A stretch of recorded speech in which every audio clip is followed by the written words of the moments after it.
결론적으로 말하면 시각의 시대에서 한 번 더 폭발하는 사건이 TV 불안감이고, 자, TV 불안감까지도 큰 문제가 없어요. 지금 이야기하는 주제에서 큰 문제가 없다는 건 뭐냐면 텔레비전을 혼자 거의 안 보잖아요.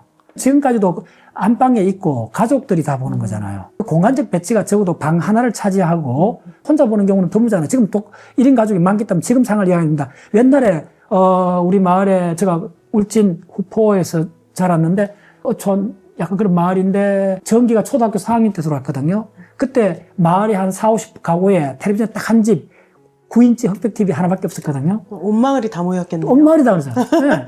김밀 뭐 하고 박치기 뭐 하고 이거 레슬링 하면 동네가 전부 다 와서 큰 거 멍석 깔아놓고 텔레비전 하나 딱 봤어요. 그 시대에 살았던 사람이요.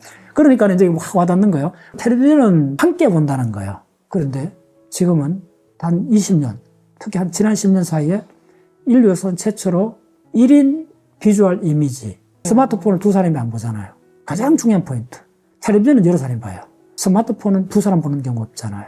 가장 중요한 포인트가 그거예요. 그 다음에 박사님, 저희 출판사에서 필사책이 되게 많이 나왔거든요. 박사님께 여쭤봤더니 이 AI 시대에 손의 귀환이라는 말씀을 해주셨어요. 저는 필사책이 많이 나가는 게 그냥 유행이라고 생각했는데 다른 깊은 뜻이 있나 봅니다. 손의 귀환, 네. 리턴, 손의 복권, 손의 귀환, 손의 복권은 제가 한 며칠 전에 만든 말이에요. 복권이라는 말 알죠? 비어있는 근육이 아니고 권력을 다시 회복했다. 다시 등장했다. 그 전에 권력을 갖고 있었다. 이 손의 복권, 손의 재등장. 이제 이런 관점으로 하고 싶은 이야기가 있어요. 마셜 맥루한이라는 캐나다의 미디어 전문가가 있었어요. 한 60대 넘어가신 분들은, 책을 좋아하시는 분들은 한번 들어보셨어요. 그 사람 했던 굉장히 그 유명한 언질이 오랫동안 이렇게 많이 이야기 됐어요. 미디어가 메시지다. 언론 정보학에서는 하나의 캐치플레이즈, 신조처럼 굉장히 유명한 말입니다. 해독이 간단치 않아요. The medium is the message. 미디어란 말이 뭐냐면 언론 매체 하잖아요. 매체란 말이 뭐냐면 매개해주는 어떤 실체. 전달해주는 네. 실체. 그리고 타자기가 될 수도 있고 손글씨가 될 수 있고 사진이 될 수 있고 이게 매체예요. 사진기가 매체고 타자기가 매체고 컴퓨터가 매체고 스마트폰이 매체일 수가 있어요. 매체가 곧 메시지라는 거예요. 당신 메시지가 뭐야? 메시지는 뭐죠? 편지를 쓰면 편지 내용이 메시지잖아요. 이 사람 뭐라고 하냐면 그러면 그때 매체가 뭐예요? 매체는 종이잖아요. 편지지라는 종이고 그 다음 메시지는 편지 내용이잖아요. 메디아가 곧 전달하는 메시지가 된다는 거예요. 좀 어려운 말입니다. 종이는 내용이 아니잖아요. 종이가 내용이란 말이에요. 우리는 편지 읽으면 편지지에 있는 내용이 핵심이잖아요. 그게 메시지잖아요. 종이 자체가 메시지라는 거예요. 타자기가 등장했잖아요. 자체가 내용이 메시지라는 거예요. 스마트폰의 내용이 스마트폰 그 자체라는 거예요. 스마트폰이 그 자체란 말은 스마트폰이 장악하고 있는 시각 시스템이라는 거예요. 자, 요 조금 더 들어가 보겠습니다. 원래 자체가 그래서 굉장히 그거는 합리적이고 조금 더 들어가 봐야 돼요. 손의 복권까지 가는가의 긴 여정입니다.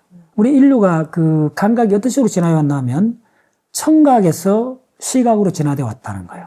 간단히 이야기하면. 먼저 청각의 시대가 있었다는 거예요. 그리고 시각의 시대가 일어났는데 시각의 시대가 언제쯤부터 전개됐을 것 같아요?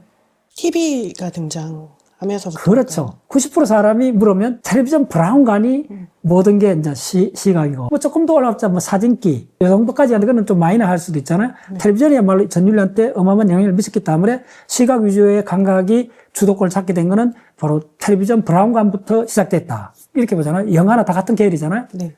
아닙니다. 1400년 후반부터 구텐베르그의 인쇄술이 지난 5000년 동안 청각 위주의 시대에서 시각 위주의 시대로 가는 분기점이 구텐베르그의 인쇄술이라는 거예요. 자, 우리가 쓰는 모든 문자는 뭐죠? 시각이죠. 시각이잖아요. 문자의 기원은 대략 5000년까지 올라가고 에집트의 그림 문자부터 해갖고 중국의 한자 이렇게 들어가면 상형 문자잖아요. 여러 가지가 있는데 문자의 기원은 가장 올라가면 5000년 정도까지 올라가요. 5000년에서부터 구텐베르그가 금속 활자 독일에서 했던 게 1400년도 후반쯤이거든요.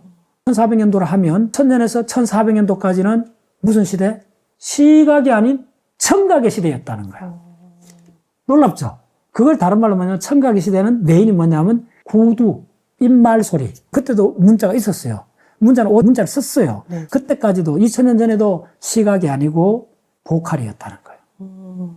이런 관점에서 보면 인류의 감각의 진화는 바로 청각의 시대에서 시각의 시대로 넘어왔다는 거예요. 그 결론적으로 말하면 시각의 시대에서 한 번 더 폭발하는 사건이 TV 불안감이고, 자, TV 불안감까지도 큰 문제가 없어요. 지금 이야기하는 주제에서 큰 문제가 없다는 건 뭐냐면 텔레비전을 혼자 거의 안 보잖아요.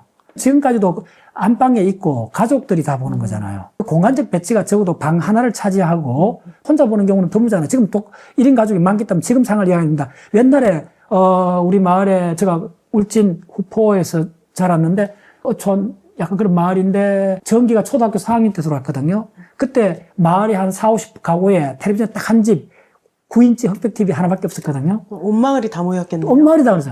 네. 김일 뭐 하고 박치기 뭐 하고 이거 레슬링 하면 동네가 전부 다 와서 큰 거 뭉스 깔아놓고 텔레비전 하나 딱 봤어요. 그 시대에 살았던 사람이요. 그러니까 이제 확 와닿는 거예요. 텔레비전은 함께 본다는 거예요. 그런데 지금은 단 20년, 특히 한 지난 10년 사이에 인류에서는 최초로 1인 비주얼 이미지, 스마트폰을 두 사람이 안 보잖아요.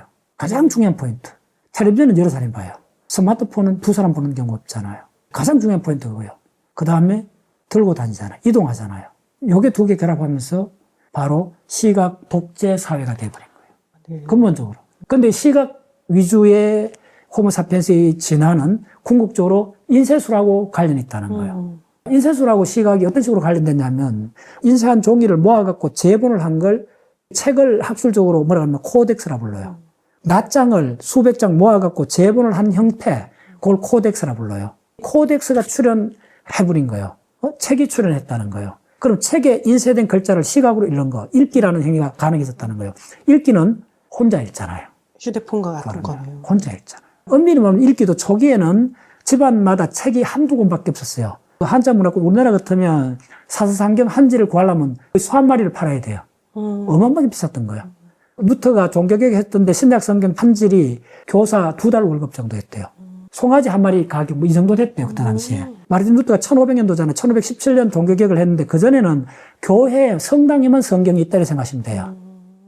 그러니까 성당에 있으니까 목사, 신부가 읽고 그 다음에 마태복음 몇 절 낭송하겠습니다. 이렇게 되는 거예요.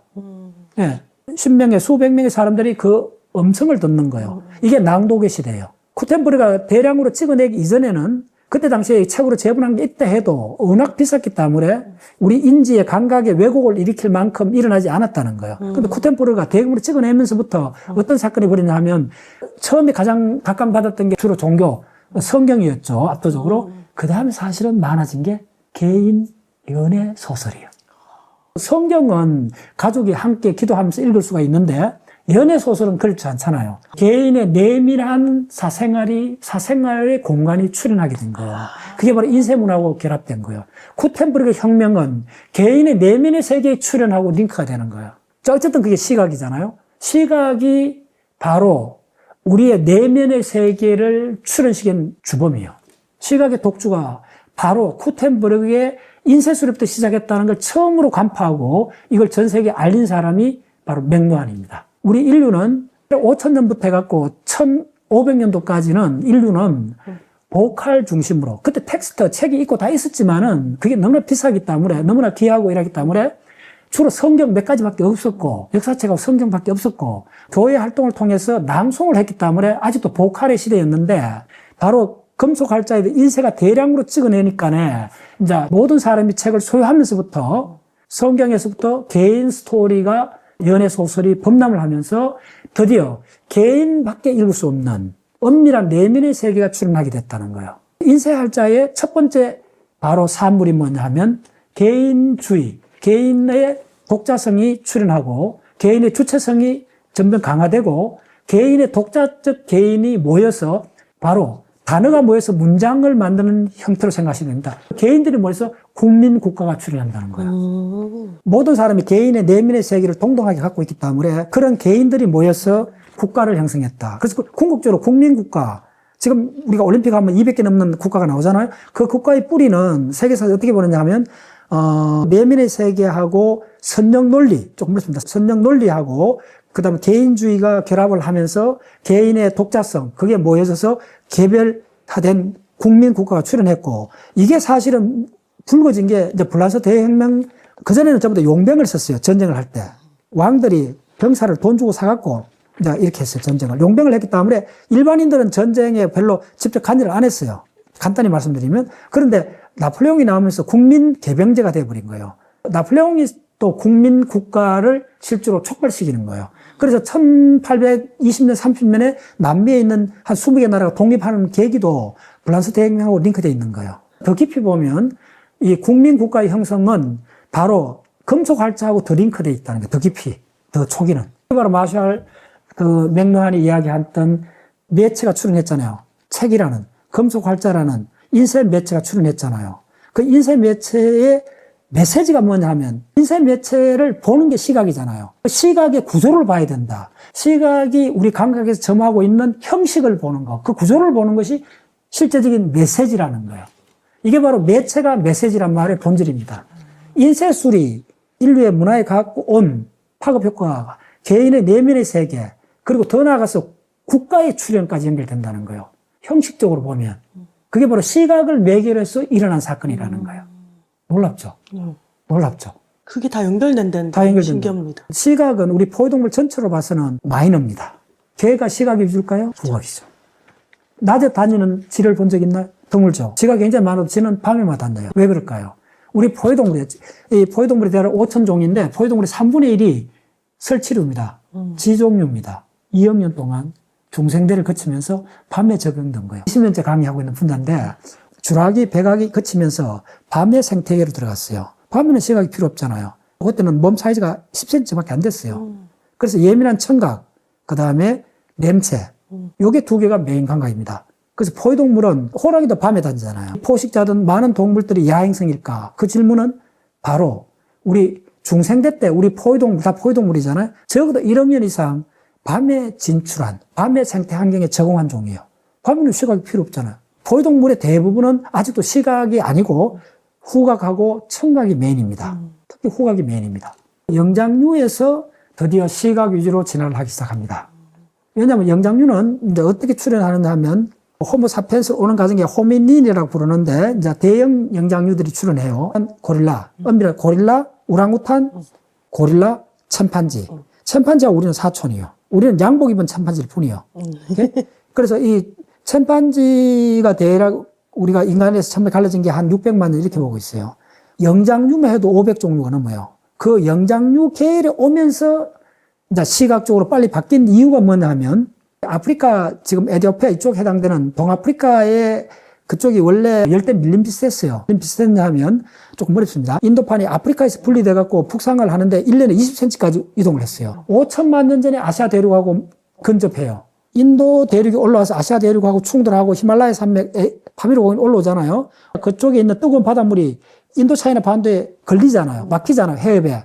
그래서 동아프리카까지 그 흐름이 중단이 돼버린 거예요.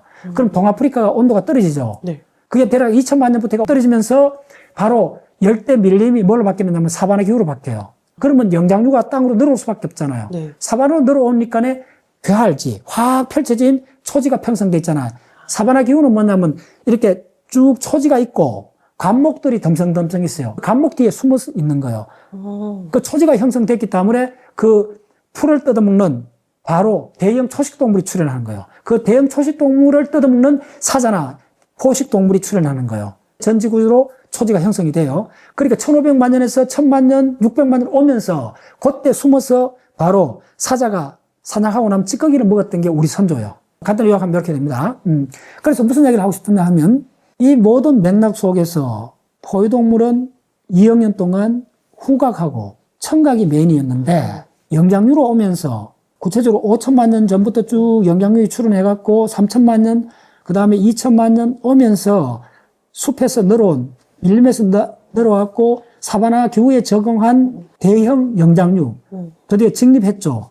200만 년 오면 호모 에렉투스로 넘어가면 사냥을 위주로 하는 우리 선조가 출현한 거예요. 괴활지란 말 알죠? 시야가 확 트인, 그러니까 시각 위주로 되는 거예요. 이때 시야가 확 트여졌다는 이게 굉장히 중요해요. 시야가 확 트여지면 어떻게 되냐 하면 원격으로 원근법이 작용하잖아요. 멀리 본다는 거예요. 우리가 멀리 볼 때 우리의 머리는 뭔가를 미래를 구상해요. 멀리 본 이게 대략 200만 년 전부터 해갖고 언제까지 계속 진화를 했냐면 우리 인지의 폭발을 갖고 오는 거예요. 이게 사실은. 그게 바로 수렵 어디 머물지 않잖아요. 끊임없이 이동을 하니까 매일 만나는 자연 환경이 확 트인 개활지잖아요. 그러니까 시각 위주로 되고 시각이 위주로 되는데 아직 부작용이 없다는 거예요. 인지적으로. 어떤 부작용이 없나? 오히려 시각이 인지 공간을 더 풍성하게 하고 원격으로 전체 조망을 하기 때문에 우리가 계획이든지 이 모든 것들이 공간의 깊이 차원을 획득하게 된 거예요. 그런데 이게 스마트폰 시대가 오면서 이게 완전히 이 장점이 3차원 깊이가 사라지고 2차원 평면으로 전환되어 버렸다는 거예요. 시각이 그렇게 전환되고 동시에 뭐가 되느냐면 정서가 평면화되어 버린 거예요. 우리가 감각의 정보를 처리해서 기억으로 만들고 그 기억을 바탕으로 느낌이 생기고 다른 인지작용이 일어나는데 이 시각의 원재료가 지금 우리가 만나는 게 스마트폰은 평면적 정보잖아요. 유리 액정을 통해서 보잖아요. 바로 평면적 정보는 깊이가 없잖아요. 입체감이 떨어지잖아요. 원격 연상, 어떤 조망이 안 되는 거예요. 조망에서 통찰이 나오잖아요. 이게 스탑돼 버린 거예요. 지난 20년 사이에. 인류 역사에서 한 찰나밖에 안 되는 요 10년, 20년이 공간 지각을 통해서 깊이의 차원을 획득해서 시각의 바로 깊이의 차원이 바로 의미의 깊이로 바뀌고 그다음 미래 설계로 바뀌고 그다음 예측으로 바뀌고 이래서 우리가 내부 모델이 굉장히 이제 풍성하게 돼 가다가 지금 와서 이 모든 장점이 한순간에 거품이 돼버리고 한순간에 2차원 평면으로 납작 이렇게 돼버리는 바로 시각의 타락이 일어났다까지 이야기할 수 있어요. 시각의 몰락. 시각의 몰락. 바로 시각이 2차원 평면에 갇혀버린 거예요. 그리고 사이즈는 손바닥만 한 거예요. 그래서 집중을 강요하게 된 거예요. 자, 텔레비전은 여러 사람 봤기 때문에 그런 문제가 없었어요. 근데 스마트폰은 혼자 봐요. 온갖 비밀번호가 다 있어요. 그러면 혼자 채널이 형성돼 버린 거예요. 근데 이게 내면의 공간을 만드는데 이 내면의 공간은 깊이 차원이 사라져 버린 거예요. 촉각의 반격이 시작됐구나. 손의 반격. 숨죽이고 20년 동안 참았던 촉각이 아니야라고 외치는구나. 시각의 독재가 너무 부작용이 심했기 때문에 그래서 촉각이 아니야. 시각, 자네 내 이야기 좀 들어봐. 뭔데? 내가 원래 자네보다 선배야. 언제부터? 돌도끼의 출현부터 200만 년 전에 바로 우리 호모 에렉투스 돌도끼는 바로 인류가 최초로 쓴 도구요. 돌도끼는 200만 년 전. 그때 언어가 있었나요? No. 언어가 없었어요. 그러면 생각이 있었겠나요? 우리의 생각은 거의 대부분 언어로 되어 있다는 거 다 공감하죠? 네. 생각이 때도 굉장히 본능적, 감각적 몇 개의 이렇게 외마디 소리, 그건 동물도 다 하니까요. 그거는 있었겠지만은 우리가 쓰는 이런 문장이나 이런 건 존재하지 않았다는 건 유추할 수 있죠. 네. 우리의 생각은 마샬 맥루한이 이야기했던 거는 우리 인류의 문화의 본질은 시간의 압도적인 그 90% 시간은 청각하고 보컬, 구술의 시대였다는 거예요. 구술. 그런데 이 시대가 바로 1400년도를 기점으로 해갖고 뭘 바뀌냐면 인쇄술이 보급되면서부터 시각인데 이 시각은 좋게 이야기하면 논리적 시각이에요. 개인화된 시각이에요. 개인화된 시각하고 논리적 시각이 바로 개체성의 독립을 갖고 왔다는 거예요. 바로 개인주의, 개인의 독자성을 확보시켜 줬다는 거예요. 개인의 독자성이 모여갖고 바로 국가를 형성하게 된다는 거예요. 미국 같은 나라는 어떻게 되느냐 하면 개인의 자유를 일부 반납해갖고 바로 헌법 하에 바로 되잖아요. 총의 소유권은 반납하지 않았잖아요. 개인의 야성을 그대로 갖고 있는 거예요. 미국 사를 간통하는 가장 중요한 게 총기 문제는 우리는 잘 이해를 못하는데 그게 간단찮은 문제라는 느끼잖아요. 미국의 건국은 개인의 자유를 일부 줄여갖고 50주의 헌법 시스템을 만들면서 개인의 자유 일부를 한량해갖고 넘겨줬다는 거예요. 그래도 못 넘겨주는 게 있다. 그만큼 개인의 자유가 사실은 프랑스 대혁명부터 인류를 쓰나미 물결처럼 덮쳤다는 거예요. 그게 사실은 시각에 바로 인쇄술이 가져준 파생상품이라는 거예요. 그런 관점에서 스마트폰이 국민국가나 개인하는 민주주의까지 왔는 장점이 어마어마하게 있었잖아요. 네. 그거는 깊이의 차원이 있었다는 거예요. 네. 시각이 원래 갖고 있는 깊이의 차원, 그게 다시 의미의 차원으로 바뀌어지면서 개인의 독자성이 건전한 독자성이었는데 지금은 깊이의 차원이 사라지고 2차원 평면의 반사적 시각이 돼버렸다는 거예요. 납작해진 납작해버린다는 거예요. 이 손바닥에 들어오니까 집중을 강요해버린다는 거예요. 집중의 강요가 바로 배타성이 돼버린다는 거예요. 옆에 누가 있어도, 오늘 내가 KTX 타고 갔어요. 아무도 옆 사람하고 대화하지 않는 거. 책도 안 읽고. 뭐가 사라졌나 하면 창밖을 보는 사람이 사라진 시대. 어느 누구하고도 대화하지 않는 시대. 대화는 하긴 해요. 누구하고 하느냐 하면, 물론 뭐 친구나 가족, 그런 대화는 하는데, 타인하고 대화를 하지 않는다. 나하고 관련 없는 사람하고 대화가 정확하게 사라진 시대입니다.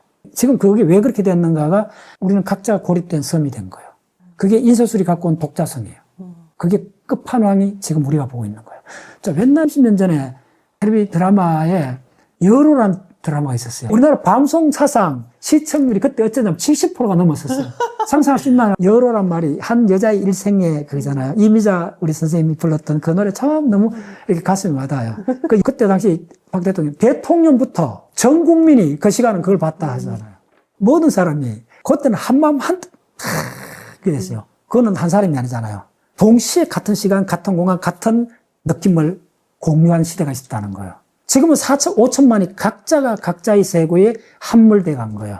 텔레비전은 그렇지 않았다는 거예요. 텔레비전은 시각 위주는 하지만은 그 배경 드라마 스토리가 있고 이렇기 때문에 입체화된 시각의 본래 그 기능, 시각 중심으로 통합을 한 그 드라마가 전개가 됐기 때문에 그게 느낌의 공간의 세계를 펼쳐가고 전 국민이 같이 느꼈던 그거였어요. 그 힘으로 우리나라가 경제 개발하고 나중에 민주화까지 하고 모든 게 일어났던 게 전 국민이 함께 텔레비 본 그 드라마 그 힘입니다. 네. 그때 했던 게 뭐 전국 팔도강산 그 프로나 이때는 시각의 장점이 있죠. 전 국민을 하나로 뭉쳤으니까요. 근데 지금은 각자 5천만 명이 5천만 개의 스마트폰을 통해 갖고 그 5천만의 독립된 다른 우주에 살고 있는 거예요. 누구하고도 연결이 안 돼 있죠. 그럼 물어서, 그래도 내가 문자 보내는데, 촉각을 통해 문자를 보내는데, 그게 아니라는 거예요. 그 촉각은 가상 촉각이라는 거예요. 지금 인류는, 지금 마샬 맥루한이 그걸 아주 성견지명으로 그걸 밝혀냈어요. 인쇄술이 바로 시각이고, 그 시각이 결국은 바로 개인의 내면의 삶을 추구했고, 그래서 국민국가까지 가서 이게 긍정적 기능을 했는데, 시각의 이 독재, 세 가지 키워드입니다. 시각의 독재. 지금은 지난 20년 사이 모든 감각이 시각화돼 가는 거. 모든 감각의 시각화. 보여줄까요? 느낌조차도 시각으로 바뀌었습니다. 그걸 뭐라 그러죠? 이미트콘. 우리가 감탄사를 이야기하지 않고 1초 만에 이미트콘을 보내잖아요. 그게 바로 감정의 시각화야. 시각으로 전달하잖아요. 그래서 그걸 말하면 모든 감각을 흡수해버린 거예요. 모든 걸 시각을 통해서 표출하는 거예요. 그럼 시각이 주도권을 잡았으면 책임도 있어요. 가장 장점인 입체감, 이게 2차원 평면으로 압축하면서 원근법이 사라져버린 거예요. 그리고 시각이 2차원 평면으로 전락해버린 거예요. 2차원으로 바뀐 이 시각이 결국은 정서를 2차원 평면으로 바꿔버린 거예요. 시각의 깊이가 사라지고 정서의 깊이가 사라져버린 거예요. 그래서 지금은 시각 독재 시대. 여기서 이제 반격이 일어나는 게 손의 반격이에요. 촉각의 반격이에요. 촉각의 반격은 의외로 역사가 깊습니다. 적어도 200만 년이 됐습니다. 시각이 주도권을 잡은 구텐버그의 인쇄술부터 해서 텔레비전 시대, 극단적으로 발악하고 있는 스마트폰의 시대. 스마트폰의 시대는 전 인류를 볼모로 잡고 있어요. 그런 관점에서 보면. 이건 조금 감안해 들으시기 바랍니다. 저도 뭐 스마트폰이 있고 다 쓰는데, 어쨌든 스마트폰이 갖고 있는 문화적, 역사적 배경을 좀 설명해야 되기 때문에 논리가 조금 단순한 걸 조금 양해해 주세요. 결론적으로 말씀부터 먼저 드리고, 지금 2025년 10월부로 우리 사회를 가장 뒤덮고 있는 핫 이슈는 캄보디아 사태입니다. 2,000명의 우리나라 젊은이가 관련돼 있다. 그 다음에 지난주 방송됐나요? KBS에서 고독사에 대한 시리즈가 방송이 됐습니다. 대략 1시간 동안 보고 오면서 3번 울컥했어요. KBS 박수를 보내요. 사회 공익 방송으로서 제가 박수를 몇 번 보내요. 고독사 문제는 전 세계적 문제가 됐잖아요. 자, 이게 바로 스마트폰에 가장 관련된 게 캄보디아 건. 고독사가 대부분 스마트폰하고 관계되어 있습니다. 물론 고독사라는 문제가 우리가 1인 가족 되면서부터 이렇게 잠재적으로 있을 수 있다는 건 짐작을 하는데, 극단적 형태가 지금 벌어지고 있고 우리 사회가 너무나 심각한 문제이기 때문에 공익 차원에서 이걸 심층 분석하는 시리즈물 첫 번째 나갔는 게, 그걸 딱 보면 이런 내용이 나와요. 특수청소업체가 있잖아요. 네. 그 특수청소에 먼저 들어가요. 어떻게 들어가냐면 수도권, 아파트 단지에서 많이 일어나요. 처음에 뭐냐면 냄새가 나요. 두 번째는 뭐냐면 구더기가 나와요. 벌레.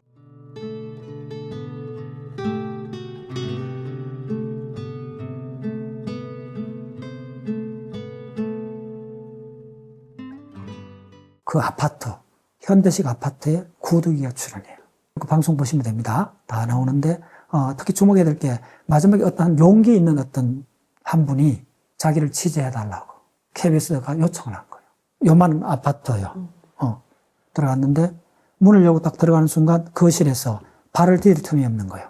온갖 종류의 페트병, 라면 봉지, 컵 라면 컵.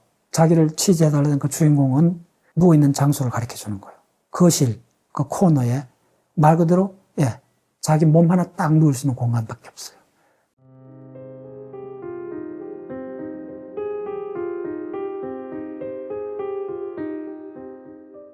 모든 게 자기가 쓰는 박스, 플라스틱 이런 걸로 다 돼 있고 어떻게 하느냐 물어봤더니 누워 있다는 거예요.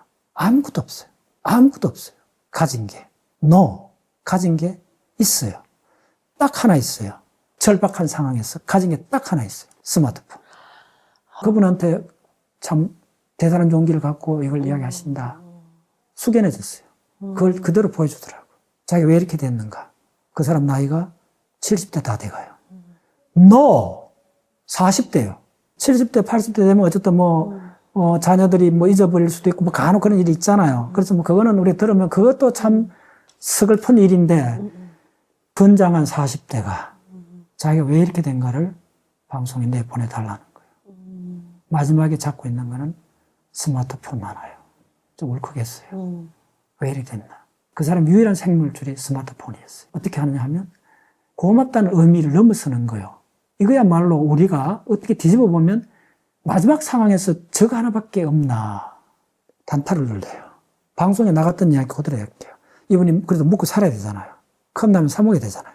스마트폰에 광고를 눌리면 10원서 이렇게 카운트 된대. 그런 게 있대요. 네네. 그걸 몇 시간 눌린대요. 그대로 해갖고 그 옆에 있는 편의점에 가갖고 딱 줘갖고 컵라면 하나 바꿔갖고 먹고 다시 웅크리고 있는 거예요. 우리 시대의 자아상이에요. 폐쇄된 시각이 만들어낸 공간이 다 압축돼 버리고 어떤 관계도 다 끊어지고. 왜 관계가 끊어졌을까요? 자, 캄보디아 이야기를 해볼까요? 주로 지방대 학생들이 직격탄을 받았죠. 그 사람들이 금융사기나 보이스캠 온갖 하는 이 모든 것들은 최고급으로 쓰는 가장 어려운 스마트폰 기법이잖아요. 이걸 전부 다 범죄 수사단에서 가장 어려운 게 이 비밀번호 풀고 비밀로 주고받는 그런 메신저 많이 있잖아요. 나는 카카오톡도 하지 않아요. 저한테 스마트폰이 있는데 항상 스마트폰은 가방에 다녀요. 이걸 왜 손에 들고 다녀? 이 무거운 걸. 이 균덩어리인데. 물론 전화가 오고 시계를 봐야 되니까 시계도 안 차고 다니니까 시계 보는 용. 간혹 이제 급한 문자 보내야 되니까 문자 배운 지도 몇 년 안 됐어요. 어떤 인터넷도 안 찾아봐요. 왜 이걸 좁은 공간에 찾아보지? 집에 가면 40인치 모니터가 있는데 당연히 들고 다니지 않죠. 우리 호모사피엔스의 마지막 구원의 수단이 구출의 수단이 이거밖에 없습니다. 생명줄인 동시에 모든 걸 이거다 다 맡긴 거예요. 그러니까 잠시도 놓아두면 불안해서 뭐 있는 거예요. 무슨 얘기를 하고 싶으냐 하면 왜 이렇게 됐나? 왜 이렇게 됐나? 시각이 독재를 한 거예요. 그럼 잘만 하면 되잖아요. 시각의 가장 중요한 기능인 입체감, 공간을 조망하는 통찰이 뭡니까? 본다는 이야기예요. 꿰뚫어 본다는 이야기예요. 이거는 깊이가 있어야 돼요. 근데 이게 2차원 평면으로 바뀌어버린 거예요. 여기서 문제가 생긴 거예요. 딱 소나기 들어오니까 전부 다 개인의 손의 연장으로 돼버린 거예요. 스마트폰 하나 있으면 다른 우주가 있는 거예요. 근데 그 우주는 착각하지 마세요. 감각적으로 기형화된 우주입니다. 2차원 평면으로 바뀐 3차원의 헛개비입니다. 그 헛개비에 우리는 홀려갖고 빠져나올 수 없어요. 환상은 빠져나오기 어렵습니다. 그건 하나의 세계를 형성하기 때문에. 근데 그 세계는 몸을 갖지 않습니다. 여기서 가장 중요한 개념이 뭐냐면 우리의 몸이 탈물질화 되어버리는 거예요. 그게 바로 만화입니다. 만화가 굉장히 범람하잖아요. 이게 거대한 산업이 되어 있잖아요. 네네. 웹툰 시장. 네. 만화의 순기능은 초등학교 때 그 책을 접하는 도입부용으로 이제 만화를 봤어요. 저도 만화를 초등학교 6학년 때 많이 이렇게 본 기억이 나요. 이제 도입할 때 도움이 돼요. 학습 만화 같은 도움이 돼요. 일부 학습 만화는 괜찮은데 이 만화를 딱 꼬집는 핵심 이야기가 뭐냐면 만화 영화들 있잖아요. 근데 만화를 보면 어떤 느낌이 들어요? 그거 사람 있고 그거 동물도 나오고 재밌어요. 재밌는데 가만보면 만화는 두 가지 특징이 있어요. 사람이 나오는데 몸을 갖지 않은 거예요. 물질이 없다는 거예요. 물론 그게 2차원 평면에 표현됐기 때문에 그러긴 한데 그걸 넘었어요. 2차원 평면에 표현돼도 인상파 화가의 위대한 그림들을 보면 럼브란트의 자화상 같은 걸 보면 2차원 평면에 표현됐는데도 그 얼굴에 그 럼브란트라는 대가의 얼굴의 표정에 그 사람 살아온 모든 이력이 입체로 다 느껴지잖아요. 그거는 의미의 입체를 획득한 거예요. 그러니까 그건 위대한 거예요. 근데 만화는 어떠냐 하면 그거에 몸이 빠져버리는 거예요. 모든 게 2차원 평면을 갖다 해갖고 그 입체감이 빠지는 것이 아니고 예술에서는 2차원 평면 속에도 입체감을 만들어내요. 피카소를 입체파라 부르잖아요. 근데 그 그림은 엄밀히 2차원 평면에 표현됐잖아요. 근데 입체적으로 느끼잖아요. 그건 위대한 예술이 되는 거예요. 근데 내가 만화는 그 차원까지 못 넘어간다는 거예요. 어떤 측면에서 보면. 만화는 탈물질화 해버린다는 거예요. 왜 탈물질화 하느냐 하면 만화를 보면 계속 장면이 바뀌잖아요. 영원히 현재를 끊임없이 불러오는 거예요. 만화에서 과거를 표현하는 게 굉장히 어렵다고 느껴져요. 물론 만화에 이제 말풍선으로 설명을 하면 이제 이게 과거인데 실제로 만화 영화를 보면 쫙 장면이 모든 게 현재화되고 모든 것이 현재화되기 위해서는 물질이 들어가면 안 된다는 거예요. 2차원 평면에서 물질을 못 나타내는 게 아닙니다. 여러분들 시스테나 천자왕화 같은 거 보면 미켈란젤로 그림 보면 입체적으로 느껴지잖아요.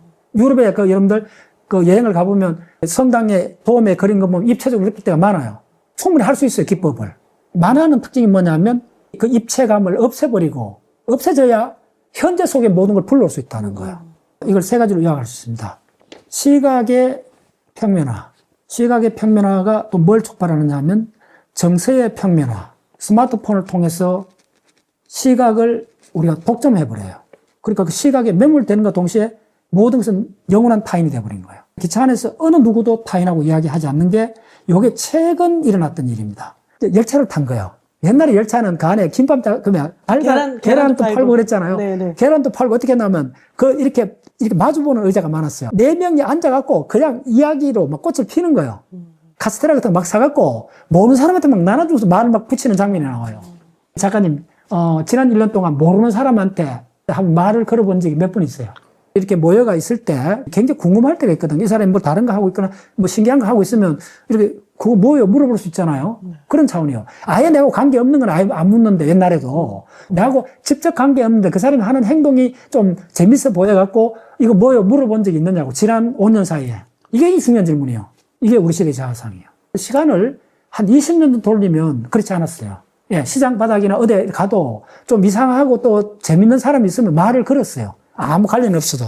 그때는 세상이 타인이 언제든지 말을 걸 수 있는 사람이었어요. 이제 단절이 무슨 말인지 아시겠어요? 그때는 동네 엄마들이 젖이 안 나오면 동네 이웃집 아줌마가 젖을 먹였어요. 이게 무슨 100년 전 이야기가 아닙니다. 오케이? 우리 엄마 세대 때 다 그렇게 했어요. 일부.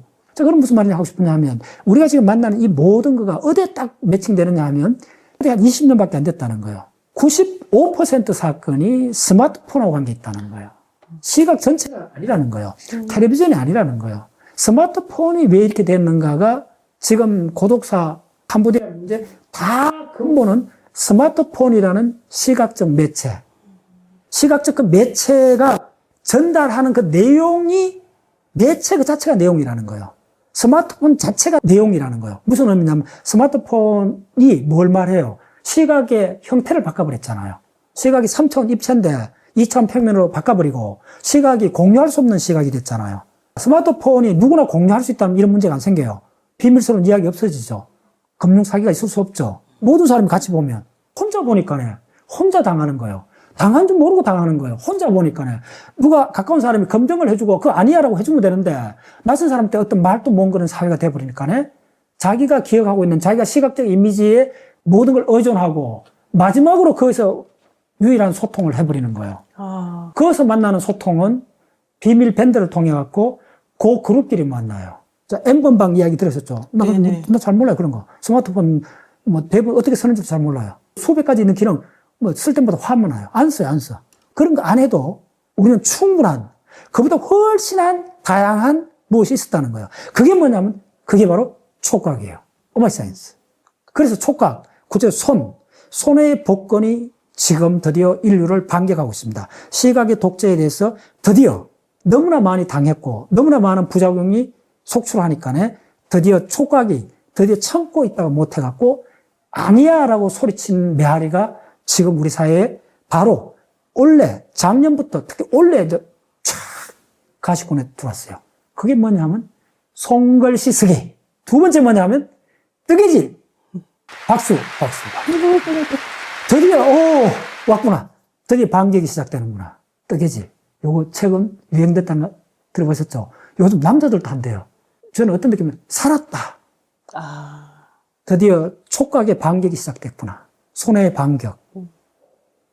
숨죽이고 20년 동안 참았던 촉각이 아니야 라고 외치는구나. 시각의 독재가 너무 부작용이 심했기 때문에 드디어 촉각이 아니야. 시각, 자네, 내 이야기 좀 들어봐. 뭔데? 내가 원래 자네보다 선배야. 언제부터? 돌도끼의 출현부터 200만 년 전에 바로 우리 호모 에렉투스 돌도끼는 바로 인류가 최초로 쓴 도구요. 돌도끼는. 200만 년 전. 그때 언어가 있었나요? No. 언어가 없었어요. 그러면 생각이 있었겠나요? 우리의 생각은 거의 대부분 언어로 되어 있다는 거 다 공감하죠? 네. 생각이 때도 굉장히 본능적, 감각적 몇 개의 이렇게 외마디 소리, 그건 동물도 다 하니까요. 그거는 있었겠지만은 우리가 쓰는 이런 문장이나 이런 건 존재하지 않았다는 건 유추할 수 있죠. 네. 우리의 생각은 바로 문장이잖아요.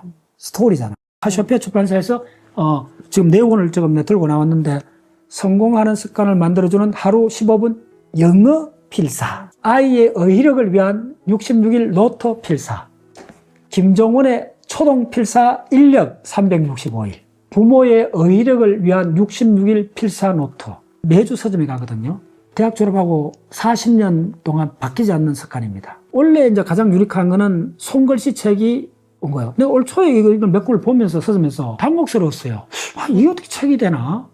부모의 어휘력을 위한 66일 필사 노트 보면 이제 이렇게 노트예요. 이쪽은. 반은 노트고 이쪽은 텍스트가 있어요. 이대로 뺏겨 적는 거예요.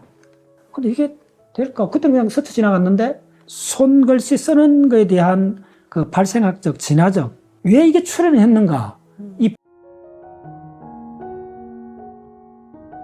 오늘 아침에 신문을 봤어요. 오늘 2025년 10월 24일이잖아요. 오늘자 신문에 뭐가 났었나 하면 교보문고에서 손글씨 응모전 신문 크게 났어요. 이게 뭐야? 또 봤더니 수치가 나오는데 봤더니 타이틀 이만한데 7만 5천 명. 손글씨 응모전에 7만 5천 명. 그 10배를 잡으면 100만 명 수준으로 봐야 돼요. 100만 명 더 될 거예요. 물론 손글씨를 쓰는 사람은 다 쓰긴 하죠. 초등학교부터 모든 손을 쓰긴 하죠. 근데 얼마나 많이 썼는가? 두 가지 질문해 볼게요. 손글씨를 1년 동안에 몇 분 써봤어요? A4 용지로 치면 몇 페이지 정도 써봤어요? 손으로 쓸 때 도형을, 그 이미지를 그림으로 그려본 게 몇 분 있어요? 그건 이렇게 물어야 돼요. 지난 10년 사이에 몇 분 있어요? 공대 나왔다, 고등학교 나왔다 하면 그럼 매일 쓰는 거잖아요? 고등학생쯤 되면 기하 같은 거 하면 중학생이라도 도형도 그리고 생물학 하면 세포도 그리고 하잖아요. 역사 같으면 왕 이름 순서대로 적어보기도 하고 많이 하잖아요. 도형 대학 들어가면 이제 많이 하죠. 학창시절 다 끝나고 나서 질문입니다. 학창시절이 다 끝나고 대학 졸업하고 나서 고등학교 졸업하고 나서 전부 다 파워포인트나 엑셀 이런 거 하잖아요. 워드를 하잖아요. 손으로 이렇게 보고서를 쓴다든지 짧은 그 글을 쓴다든지도 드문데 그거에 10배 정도 더 드문 사건은 뭐냐면 사람을 그리거나 나무잎을 그리거나 세포를 그리거나 그리는 거는 그게 10분일도 아니야. 이거 지난 몇 년 사이에 내가 한 번도 무슨 그림을 안 그려봤네. 동양이 우리가 고속도로가 어떻게 돼서 그림을 안 그려갖고 한번 적어봐 이렇게 도형으로 할 수 있잖아요. 그런 정도를 이야기하는데도 안 해본 게 1년에 그렇게 그린 게 한두 건도 있을까 말까 하는 상황이 지금 우리의 현주소라는 거예요. 자, 그러면 이걸 시기를 돌려갖고 대략 1800년도 좀 돌아가면 대략 한 200년밖에 안 됐잖아요. 그때 당시에 1800년도부터 1900년 중반까지 사람들이 손글씨를 얼마나 많이 썼는가를 물어보면 돼요. 예를 들어줄게요. 찰스 다윈이 1800년도 후반에 종이기원을 썼잖아요. 1800년도 후반의 사람인데 찰스 다윈이 쓰는 편지가 그 5,000통쯤 됩니다. 생물학이 했을까 하는 뭐 식물도 그리고 뭐 이렇게 했을 것 같아. 뭐 동물 뭐 뼈도 그리고 뭐 그걸 좀 추론할 수 있어요. 좋아요. 그 좀 그림이 필요했고. 근데 편지를 찰스 다윈이 후크라는 식물학자한테 그 보낸 편지가 적어도 1000통이 넘어요. 자기 가까운 사람이 죽은 그날 또 편지를 보내. 그 슬픈 마음을 편지를 쓰고. 그래서 그 아인슈타인 1900년도 돌아가신 게 1900년 중반쯤이잖아요. 아인슈타인은 20세기 사람이요. 우리 시대 사람이요. 어떤 측면에서. 그런데 아인슈타인은 편지를 얼마나 썼을까요? 아인슈타인도 그 2000통 좀 썼다 보시면 돼요. 기본으로 1000통 이상 씁니다. 그래서 특히 과학자들 사이에 편지를 주고받았어요. 그때는 공식적인 논문이 출연하기 전에도 거의 한 100년 동안을 과학자들 사이에는 편지로 자기가 탐험한데 새로운 식물, 동물을 봤으면 그걸 그림도 그리고 이렇게 편지를 써요. 정보를 주고받으려고. 나는 이렇게 생각해. 이거는 뭐야? 그 편지를 영어로 뭐라죠? 네트라고 불러요.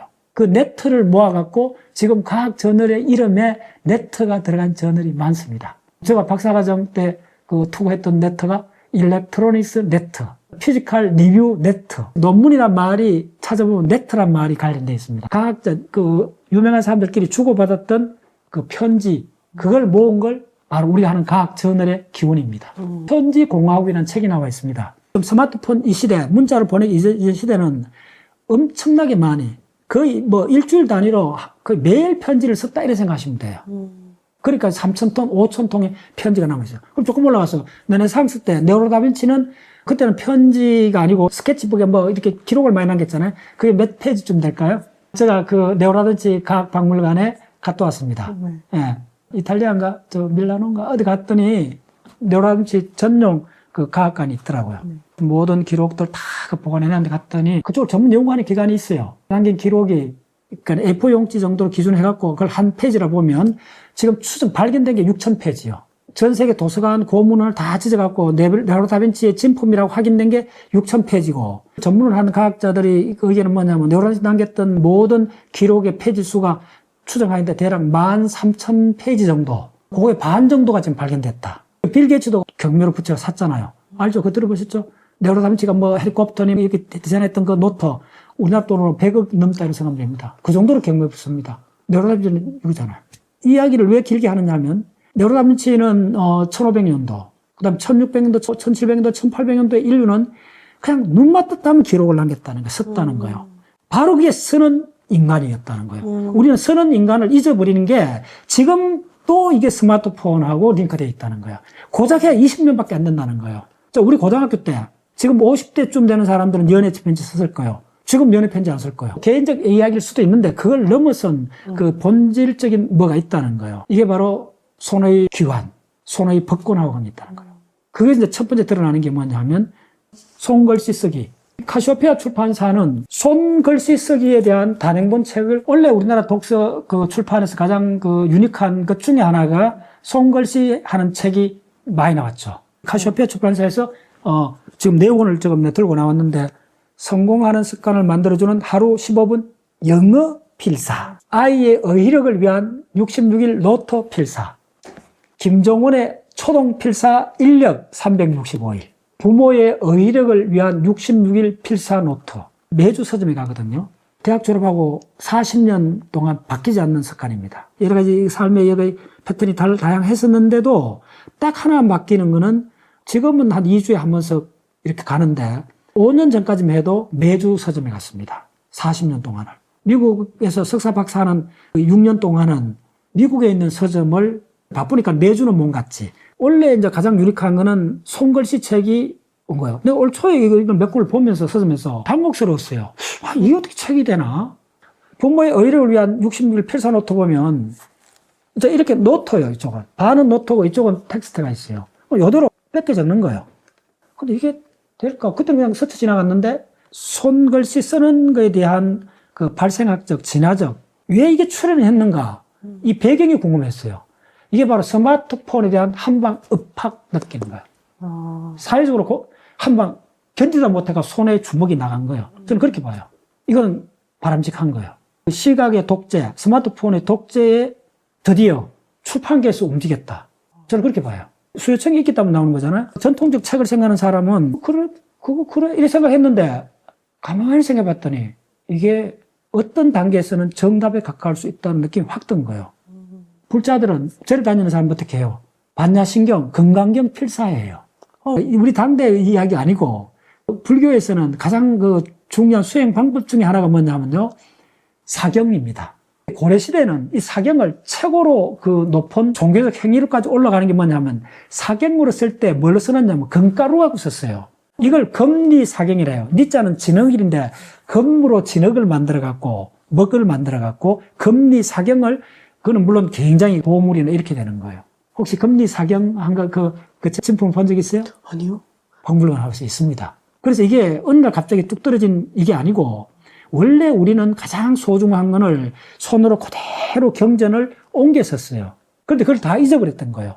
이 바로 스마트폰에 모든 걸 장악해버리니까 이런 거 있는 것도 잊어버렸다가 그게 잠재됐다가 스마트폰에 대해서 반격이 시작된 거예요.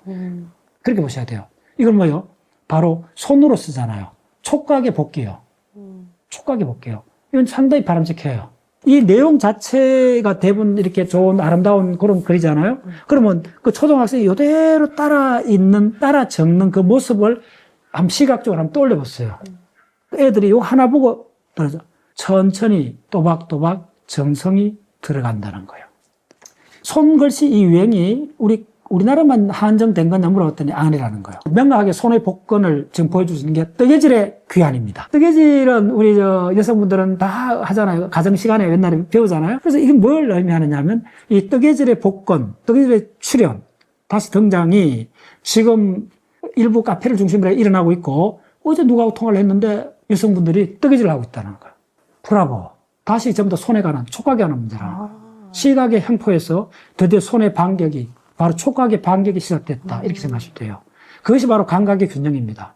마샬 맥루한이 그렇게 걱정했던 부분은 뭐냐면, 우리 호모사피엔스의 가장 중요한 거는 어떤 한 감각이 너무 독점을 하게 되면, 바로 감각의 균형이 깨지면, 바로 시각이 독점해버리면, 시각이 어떻게 돼버린다면 변형이 돼버린다는 거예요. 뭐냐면 2차원 평면을 갇혀버리고, 그 다음에 독점적 시각이 돼버리면 타인하고 연결이 끊어져 버린다는 거예요. 그럼 외로운 섬이 돼요. 시각적 공화국 속에 갇혀있고, 그 시각적 공화국은 바로 촉각이, 손이 우리 세계를 만들었어요. 그 만들었던 세계의 이미지를 시각적 손가락이 스크롤 하는 데밖에 안 쓴다는 거예요. 휙. 손가락으로 화면을 스크롤 하는 만큼 참 나는 이런 표현을 하고 싶지가 않을 정도예요. 그걸 보면. 아름다운가요? 그 한 장면, 그 한 사진, 그 하나의 어떤 요리가 됐던, 하나의 가을 풍경이 됐던, 우리는 단지 휙 하고 바로 시각적 정보를 소비하죠. 갖다 버리죠. 이 위대한 손가락이 시각적 정보를 갖다 버리는데 그런 툴인가요? 직접적인 캄보디아 사태, 20대, 30대 젊은이들이 특히 지방대학생 금융 사기 이쪽에 관련되잖아요. 꽤 많이 뉴스에 나온 거니까요. 갓 졸업한 20대 젊은이가 캄보디아까지 혼자 갈 수 있다는 거는 스마트폰 없으면 불가능하잖아요. 연결책, 해외여행을 간다는 거는 50살 넘어간 사람 혼자 가는 사람이 없어요. 그 정보 처리 다 못해요. 돈 있다고 다 가는 거 아니에요. 제가 해외 그 탐사를 맨 처음에 페루 마추픽추하고 혼자 배낭여행을 했어요. 50대 초반쯤이었어요. 그때 내가 놀랐던 게 뭐냐면, 마추픽추는 남미에서 관광객이 가장 많은 데거든요. 연령 분포를 딱 봤더니 50대가 거의 없어요. 50대 이상은 혼자 배낭여행이 힘듭니다. 근데 지금 캄보디아 문제의 본질 중에 하나는 뭐냐면 혼자 갈 수 있다는 거예요. 그게 다 무슨 루트예요? 스마트폰이 알려준 딱 하나의 길이에요. 그 속에 모든 게 해결이 돼요. 그걸로 가면. 근데 우리 일반인, 저 같은 사람 몰라요. 그 루트를. 이렇게 연결돼 갖고 정보를 주고, 정보를 준 걸 마음껏 활용하는 게 스마트폰이에요. 가장 나쁘게 사용되고 있는 거예요. 스마트폰이. N번 방에 그런 이야기도 그 비밀스러운 해갖고 다 들어가잖아요. 점점 우리가 갇히게 되는 거예요. 일반적으로 통용되는 정보에 완전히 떨어져서 갇히는 세계로 끝까지 가는 거예요. 세계 스타일스가 형성되어 있는 거예요. 다른 공간이요. 시각이 스마트폰을 매개한 개인화된 시각의 정보가 특수한 통로를 만들어갖고 검찰이나 경찰에서 이렇게 전문적인 사람들만이 그 루트를 어떻게 됐는가를 규명할 수 있을 정도로 은폐되고 밀폐된 루트들이 바로 스마트폰이라는 개인화된 시각 루트를 타고 독버섯처럼 번져나가고 있는 거예요. 첫 번째, 바로 그것 때문에 촉각을 다시 보게 된 거예요. 두 번째, 고독사 문제. 그 다음에 좀 더 한 발 물러서면 우리나라 저출산 문제까지도 몇 단계 거치면 저는 연결되어 있을 거라고 봅니다. 이게 고립화되는 거예요. 근데 고립화된 점으로 바뀐 이 포인트들이 스마트폰으로 다 연결돼 버린 거예요. 그럼 점으로 된 거는 다 비밀스러운 것들이에요. 손은 뭐냐? 손은 숨길 수가 없어요. 손의 복권이 바로 일어났던 게 크게 세 가지로 볼 수 있어요. 바로 손글씨 지금 2025년부로 일어나기 시작했고, 뜨개줄이 진짜 본격적으로 한 방 매기는 거예요, 이게. 진짜 이 바람직한 방향으로 뜨개질은 왜 출연했겠어요? 시각적 이 이미지의 폭발적 소모가 우리를 허전하게 만든 거예요. 이건 소모기 때문에 그래요. 축적이 아니고, 연결이 아니고 소모기 때문에. 그럼 휙휙휙 세 개를 만든 손가락이 세 개를 스크롤 한다 쓰는 거예요. 다시 한번. 세 개를 만드는 손가락이 세 개를 스크롤 하는 거예요. 시각적 이미지의 세 개를 이렇게 휙휙 갖다 버린 데 쓰는 거예요. 모두가 외톨이가 되는 거예요. 시각적 정보 속에 익사하고 있는 거예요. 모든 사람들이 이야기하잖아요. 스마트폰 디톡스야말로 지금 우리 이 시대가 해결해야 될 지구온난화 다음으로 중요한 문제일 수가 있다는 거예요. 왜냐하면 감각의 균형을 깼을 때 우리 인류는 압도적인 시간을 바로 뭐죠? 보컬 청각 위주로 했다는 거예요. 예. 그때 문자가 나와도 다 낭송을 했다는 거예요. 낭송이 묵독으로 바뀌는 이게 바로 구텐베르그의 인쇄술이 남긴 바로 결정적인 혁명입니다. 바로 묵독을 하게 됐잖아요. 왜 묵독을 하게 됐겠어요? 사람 이야기를 낭독할 수 없잖아요. 성적인 이야기 막 들어가는데 그럼 묵독을 할 수밖에 없는 거예요. 묵독을 해서 내면화된 세계가 형성돼 갖고 된 거예요. 그 묵독이 결국은 시각이에요. 묵독은 바로 개인화된 시각이에요. 이게 개인화된 감각이 항상 외톨이를 만든다는 거예요. 내면의 세계를 형성하고. 좋게는 내면의 세계고 독자성의 세계인데 이것이 끝까지 가면 바로 외톨이가 되어버린다는 거예요. 외로우니까요. 지금 시대는 외로움의 시대잖아요. 그래서 유럽에서는 외로움 담당 장관이 생겼어요. 그 얘기 들어봤나요? 아니요. 정부 부처에다가 도저히 이거는 사회가 만든 문제고 특히 스마트폰 이쪽이 관련되는 문제이기 때문에 사회적 구조적 문제 쪽으로 들어가기 때문에 외로움에 대한 이걸 정부가 국가가 어느 정도 책임 있고 해결을 해야 된다. 이렇게 보는 쪽으로 지금 가고 있습니다. 이건 시스템의 문제이기 때문에. 그렇죠. 자, 좀 더 엄밀히 말씀드리면 스마트폰이 갖고 있는 이득은 굉장하잖아요. 대한민국 경제에 어마어마한 기여를 하고 있고 또 엄밀히 말씀드리면 저 전자공학 박사니까 반도체 쪽을 한 사람이에요.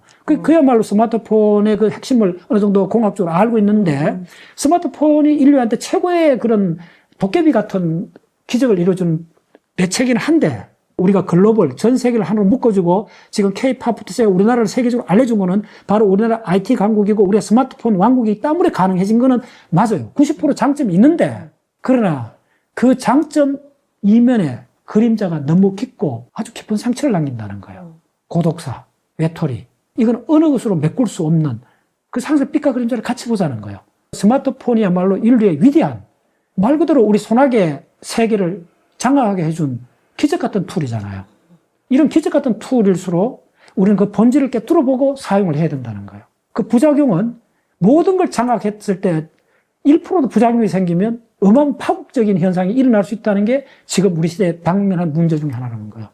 다시 말씀드릴게요. 공정하게 90%의 스마트폰에 우리나라 경제나 우리나라의 그 창의적 폭발이나 이런 거에 메인이 스마트폰에서 왔다고 네, 주장합니다. 근데 그 반대로 그 한 5%, 1%나 해도 이게 너무나 장악한 시대이기 때문에 그 1%를 등하시했을 때 개인이 치명타를 입게 된다는 이걸 우리가 증명해야 된다고 반복해서 이야기 드립니다.